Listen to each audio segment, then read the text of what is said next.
Paz, irmãos, chegamos agora ao tópico de número 2, que diz: vivificados pela graça.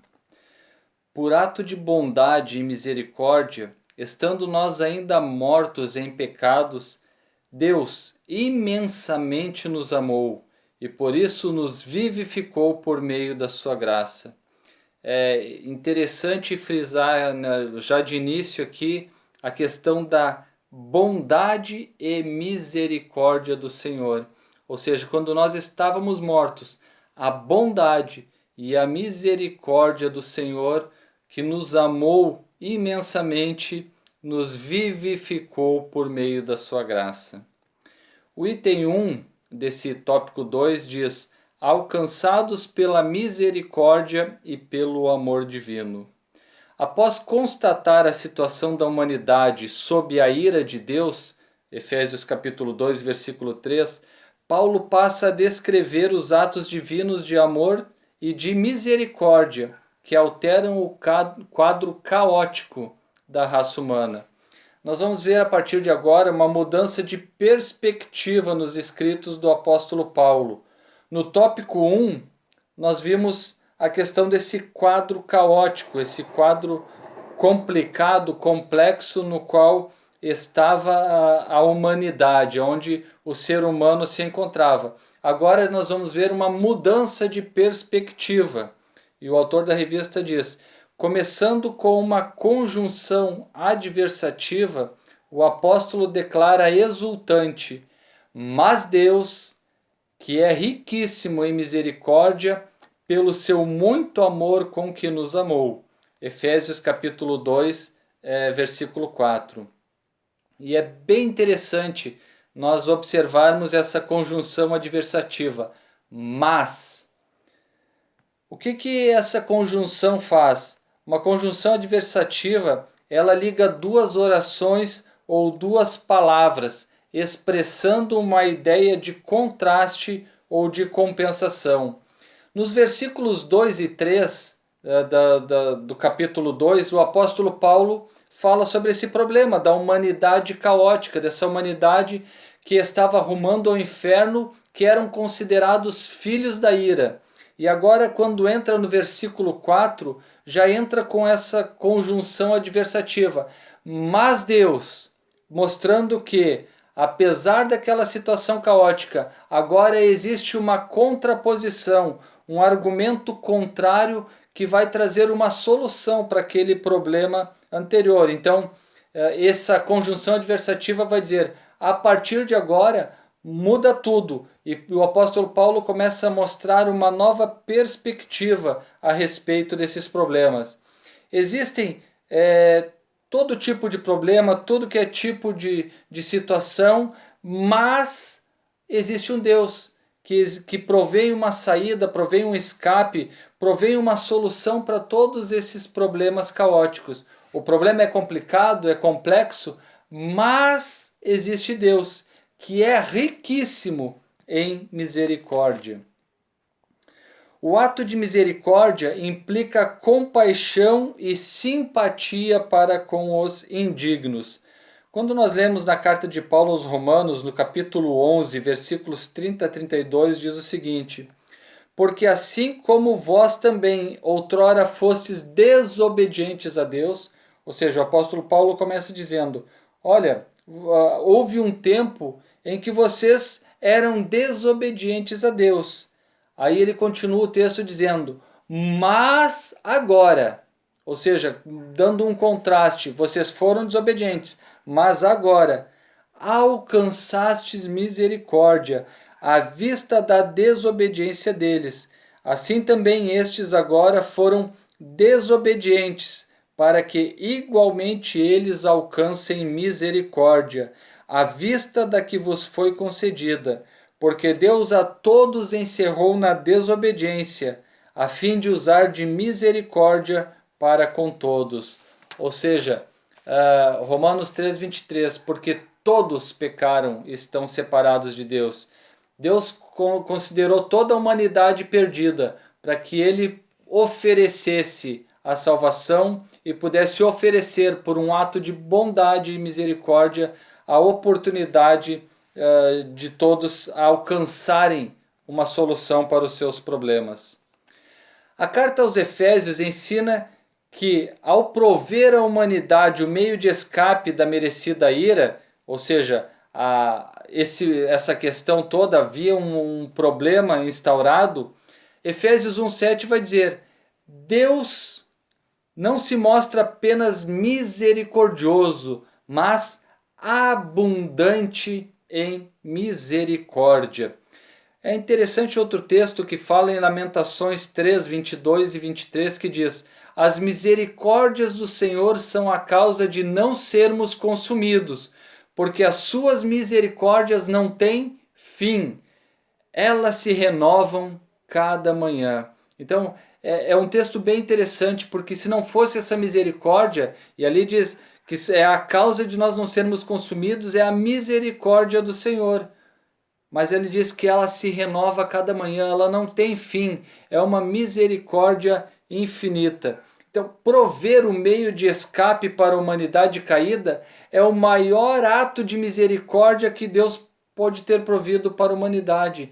A maior demonstração de misericórdia é prover essa saída, prover esse escape para o ser humano. E essa riquíssima misericórdia procede da onde? Do seu muito amor com que nos amou. Ou seja, essa misericórdia ela brota da onde? Do amor de Deus. Deus nos amou e por causa desse amor e da sua misericórdia nós não somos consumidos. Deus é santo, imagina o ser humano que vive constantemente pecando, como que poderia chegar diante de Deus, diante da santidade de Deus? Por quê? Por causa do seu imenso, seu grande amor e por causa da sua misericórdia, que não tem fim. A Bíblia enfatiza que foi a magnitude desse amor que motivou a nossa salvação. Foi um amor tão grande, e quando nós lemos João 3,16 vai dizer: porque Deus amou ao mundo de tal maneira que deu seu Filho unigênito, para que todo aquele que nele crê não pereça, mas tenha a vida eterna. E aí nós vamos ver essa questão. Todo aquele que nele crê, aquele que crê no Filho unigênito de Deus, tem a vida eterna. E o texto começa manifestando a magnitude desse amor, quando ele diz a expressão, porque Deus amou o mundo de tal maneira. O apóstolo João, quando ele escreveu o Evangelho, ele não conseguiu expressar com palavras humanas, com situações, a maneira tão grande desse amor. E mesmo depois de muitos anos, quando ele escreve a primeira epístola de João, no capítulo 4, versículo 9, ele diz: nisso se manifestou o amor de Deus, em que nós, em haver Deus enviado o seu Filho unigênito ao mundo, para vivermos por meio dele. Ou seja, nisto se manifestou o amor. O apóstolo João não conseguiu decifrar ou descrever o amor, mas ele disse: olha, a respeito do amor, nisso, dessa forma se manifestou o amor de Deus, pelo fato de ter Cristo, por Deus ter enviado Cristo, seu Filho unigênito ao mundo, para morrer por nós, pelos nossos pecados. O item 2 do tópico 2 vai dizer o seguinte: vivificados por sua graça.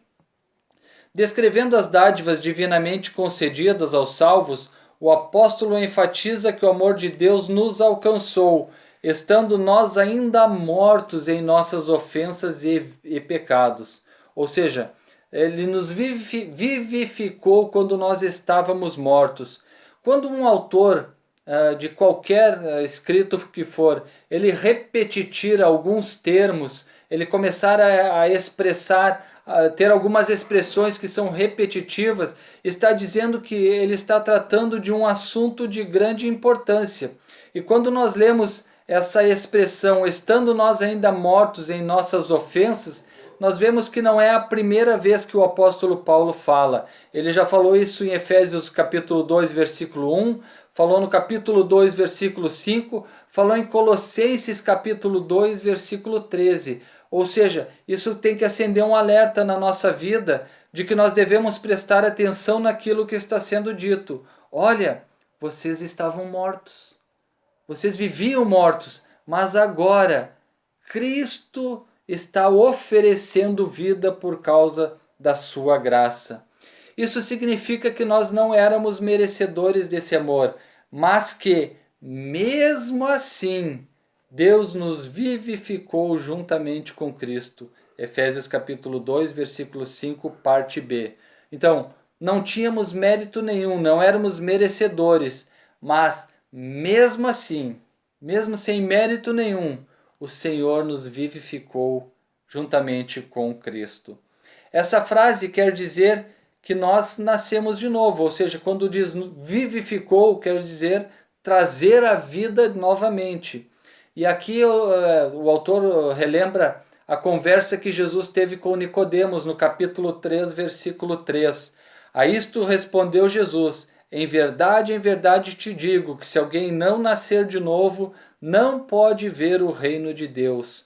O morto realmente não pode perceber, não pode receber a nova vida e não pode ver o reino de Deus. Por isso que para ver o reino de Deus é preciso nascer de novo. Foi a conversa que Jesus teve com Nicodemos. Nicodemos, tu quer ir para o céu, quer ver o reino de Deus, quer entrar no reino de Deus? Tu precisa nascer de novo. E é isso que nós passamos, o processo pelo qual nós precisamos passar, o novo nascimento. Nós não estamos mais mortos, porque Cristo nos deu vida outra vez. Deus nos vivificou em Cristo. Fomos vivificados sem mérito algum. Tudo foi efetivado por meio da sua graça e por meio do seu favor imerecido. Efésios 2, versículo 8 e 9, que é a da nossa leitura bíblica, diz: porque pela graça sois salvos, mediante a fé. E isto não vem de vós, é dom de Deus, não de obras, para que ninguém se glorie. Já vimos em lições anteriores que nós não possuímos mérito nenhum. O único mérito que nós temos, o único lugar onde nós poderíamos chegar por causa do nosso mérito é ao inferno. Porque para o céu nós não vamos por mérito, nós vamos pela graça e pela fé em Cristo. Por isso que o versículo 8 vai dizer que nós somos salvos pela graça, mediante a fé.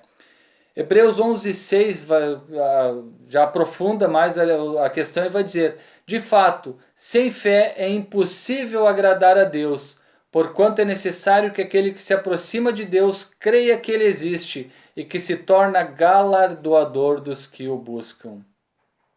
O item 3 vai dizer que nós somos exaltados por sua graça.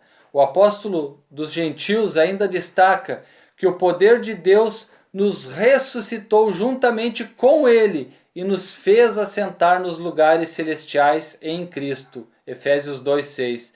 Observe que a palavra juntamente indica que Deus concede ao homem os mesmos benefícios alcançados por Cristo, que é ressurreição, a vida eterna e o galardão nos céus. E isso, nós observando, nós vemos o contraste, nós podemos comparar com 1 Coríntios capítulo 15, versículos 3 a 8 e 1 Coríntios 15, versículos 20 a 25. Assim, ao conceder tais bênçãos aos homens, Deus mostrou as abundantes riquezas da sua graça. Efésios 2:7, também já estudado nas lições anteriores. Desse modo, ratificamos que a salvação e seus privilégios são conferidos pela imensurável graça de Deus a favor, ou seja, o favor divino e merecido. Ratificar é validar um ato, é validar uma declaração, é confirmar. Então está ratificando que realmente aquilo que Cristo falou vai acontecer. E a síntese desse tópico 2 diz: o pecador passou da morte para a vida por meio da graça divina concedida por obra da misericórdia e do grande amor de Deus. Ou seja, o passar da morte para a vida é uma obra de misericórdia e do amor do nosso Deus. Deus abençoe.